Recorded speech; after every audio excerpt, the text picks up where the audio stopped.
اگر کوئی بندہ اللہ کے ساتھ محبت چاہتا ہے، اگر کوئی بندہ یہ چاہتا ہے کہ وہ اللہ کا محبوب بنے، اس کے لیے شرط یہ ہے کہ وہ رسول اللہ کی اطاعت کرے، رسول اللہ کے ساتھ محبت کرے، تو بدلے میں اللہ تعالیٰ اسے اپنا محبوب بنا لے گا۔ جب یہ بات ہمیں سمجھ آ گئی، اب اگلی بات یہ ہے کہ ہمیں رسول اللہ کی محبت جو ہے وہ کس طرح حاصل ہوگی، ہمیں رسول اللہ کے ساتھ ہمارا تعلق کیسے ہوگا، نبی پاک صلی اللہ تعالی علیہ وآلہ وسلم کے ساتھ ہم کس طرح اپنی غلامی کا اظہار کر سکیں گے، ہم کس طرح رسول اللہ کے ساتھ محبت کر سکیں گے، اس کے بے شمار طریقے ہیں۔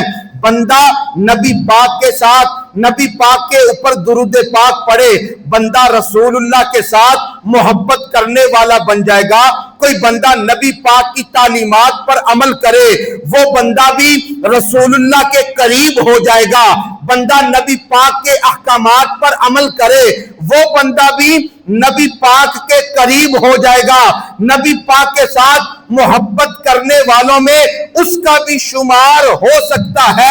اور سب سے بڑھ کر، سب سے آسان اور محبوب طریقہ یہ ہے جو زبان مصطفیٰ سے نکلا، نبی پاک صلی اللہ تعالی علیہ وآلہ وسلم نے فرمایا کہ یا رب العالمین، میں حسین سے محبت کرتا ہوں، میں حسن و حسین سے محبت کرتا ہوں، یا اللہ تو بھی ان سے محبت فرما، اور قیامت تک جو کلمہ پڑھنے والا میرے حسن و حسین سے محبت کرے گا، میرے مالک و مولا تو اس بندے کو بھی اپنا محبوب بنا لے۔ تو پتہ یہ چلا کہ جو بندہ یہ چاہتا ہے کہ مجھے رسول اللہ کی محبت نصیب ہو، وہ حسن و حسین سے محبت کرے، میرے پیارے آقا اس سے محبت کریں گے، اور جس سے رسول اللہ محبت فرمائیں گے رب کریم اسے اپنا محبوب بنا لے گا۔ تو پھر کیوں نہ کہیں ملے گی جنت پیے گا کوثر، اسی کو محشر میں چین ہوگا، نبی محبت کریں گے اس سے جس کے دل میں حسین ہو۔ صحابہ کرام نے نبی پاک کی آل کے ساتھ جو محبت کی، اس کی تو مثال ہی اور میرے دوستوں نہیں ملتی۔ اور صحابی رسول نبی پاک صلی اللہ تعالی علیہ وآلہ وسلم کے صحابی حضرت ابو ہریرہ رضی اللہ تعالی عنہ، یہ صحابی رسول ہے۔ ایک مرتبہ ایک جنازے میں امام حسین نے شرکت فرمائی۔ جب آپ واپس ہوئے نا تو واپسی پر امام حسین نے ذرا سی تھکاوٹ کا، جو جسم پر تھکاوٹ کے اثرات ہوئے، حضرت ابو ہریرہ رضی اللہ تعالی عنہ آپ نے امام حسین کے مبارک پاؤں کو اپنی چادر کے ساتھ صاف کرنا شروع کر دیا۔ امام حسین نے فرمایا کہ آپ ایسے نہ کرے۔ حضرت ابو ہریرہ رضی اللہ تعالی عنہ نے عرض کی، اللہ پاک کی قسم، اللہ تعالیٰ نے آپ کو جو عظمت عطا فرمائی، اللہ تعالیٰ نے آپ کو جو عزت اور شان عطا فرمائی، لوگ آپ کے قدم زمین پر لگنے نہ دیں، لوگ تو آپ کو اپنے کندھوں پہ بٹھا کے رکھا کریں۔ کہ یہ حضرت ابو ہریرہ صحابی رسول کا عمل ہے، انہوں نے امام حسین کے نالین کو اپنی چادر کے ساتھ صاف کر کے بتا دیا کہ جو صحابی رسول ہے، جو نبی پاک کا صحابی ہے، وہ نبی پاک کی آل کے ساتھ محبت کرنے والا ہے، نبی پاک کی آل کے ساتھ پیار کرنے والا ہے، نبی پاک کی آل کے ساتھ اپنے تعلق کو، اپنی غلامی کو رکھنے والا ہے۔ اور میرے دوستو پتہ یہ چلا کہ اسی کی اہل بیت کے ساتھ محبت قبول ہوگی جس کے دل کے اندر میرے نبی کے صحابہ کی محبت بھی ہو۔ وہ لوگ نبی پاک کی آل کی محبت کا نام لے کر رسول اللہ کے صحابہ پر اور بالخصوص حضرت ابو سفیان پر بھی وہ لوگ تبرہ کریں، وہ لوگ ان کی شان میں گستاخیاں کریں۔ میرے دوستو یہ بات سنیں اور اس بات کو سن کر اپنے کلیجوں کو ٹھنڈا کریں کہ یہ بات کتنی خوبصورت ہے، اور اس پر کہ حضرت ابو سفیان کو جو دولت ایمان ملی، اس دولت ایمان کی وجہ کیا ہے؟ اس دولت ایمان کا سبب کیا ہے؟ حضرت سیدہ خاتون جنت حضرت فاطمہ الزہرا رضی اللہ تعالی عنہا، آپ کا بھی بچپن کے ایام ہے، ابو جہل لعین نے حضرت فاطمہ کی بے ادبی کی۔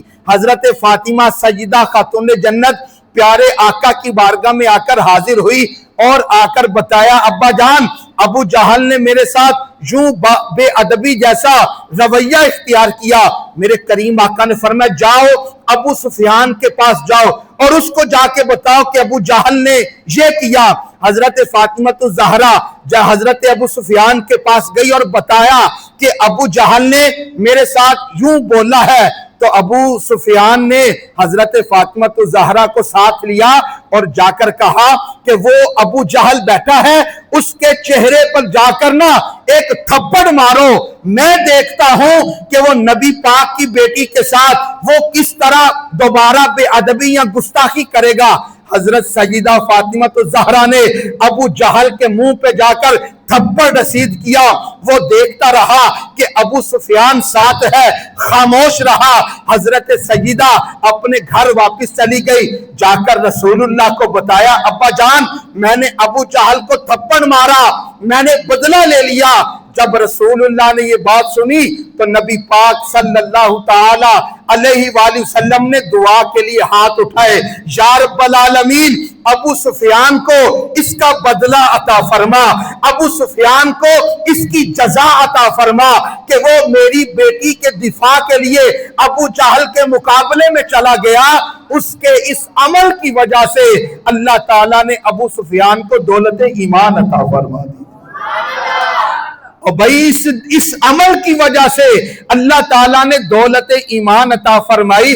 اس سے پتہ یہ چلا کہ جو بندہ نبی پاک کی آل کے ساتھ محبت کرے گا، نبی پاک کی آل کے ساتھ اپنے تعلق کو قائم رکھے گا، اللہ تعالیٰ اس کو بڑی عزتیں عطا فرماتا ہے۔ وہ بندہ نبی پاک صلی اللہ تعالی علیہ وآلہ وسلم کا قریبی ہو جاتا ہے۔ امام حسن کی شہادت، امام حسین کی شہادت، کربلا کے جو شہداء ہیں، یہ سارے معاملات بعد میں ہوئے۔ امام حسن و حسین تو وہ ہستیاں ہیں، جوانی بعد میں ہے، ابھی لڑکپن ہے، ابھی بچپن کا عالم ہے۔ امام حسن و حسین مدینہ پاک کی گلیوں میں اپنے ننھے منھے قدموں کے ساتھ جب ٹہلتے تھے، خرامہ خرامہ گزرتے تھے، ہر کوئی دیکھ کے یہی کہتا تھا، ان الحسن والحسین سیدہ شباب اہل الجنہ۔ کربلا بعد میں ہے، مدینے میں دھوم پہلے مچی ہوئی تھی کہ حسن و حسین جنتی جوانوں کے سردار ہیں۔ ملے گی جنت پیے گا کوثر، اسی کو محشر میں چین ہوگا۔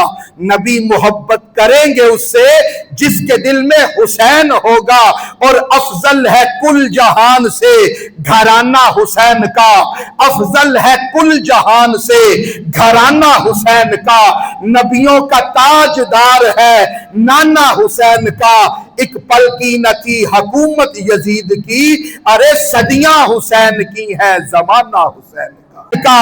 امام علی مقام امام حسن و حسین بچپن کے عالم میں، اور یار امام حسن و حسین کی وہ بات، وہ منظر کتنا خوبصورت منظر ہوگا کہ نبی پاک صلی اللہ تعالی علیہ وآلہ وسلم نے جب حسنین کریمین کو اپنے کندھوں پہ سوار کیا، یار اپنی اولاد کو تو ہر کوئی پیار کرتا ہے، اپنے پوتوں کے ساتھ، نواسوں کے ساتھ ہر بندہ کہتا ہے کہ جناب ہم محبت کرتے ہیں، ہم پیار کرتے ہیں۔ اور یار تیری میری حیثیت اور اوقات کیا ہے کہ ہم بات کریں؟ ہم کیا کر سکتے ہیں کہ وہ رسول محتشم، وہ امام اعظم، وہ نبیوں کے سردار، وہ کائنات کے دولہ، جن کے ایک اشارے سے چاند دو ٹکڑے ہو جاتا ہے، جن کے ایک اشارے سے سورج واپس پلٹ آتا ہے، جب ان کے کندھوں پر جب حسین سوار ہوگا تو پھر منظر کیا ہوگا؟ آؤ ذرا حضرت علی پاک حضرت فاطمہ زہرا دی بارگاہ چ اے سوال کرنے آ کہ اگر کوئی مسئلہ بن جائے اللہ دی بارگاہ چ منت کیویں مننی چاہیے۔ ایک دفعہ حسنین کریمین امام حسن تے امام حسین آپ نو بڑا شدید بخار چڑھ گیا تے اے نبی پاک دے گھرانے دے فرد حضرت علی تے حضرت فاطمہ زہرا نے منت اے منگی، یا اللہ تو ساڈے پتراں نو صحت تندرستی عطا فرما تے اسی تیری رضا سے 3 دن روزے رکھاں گے۔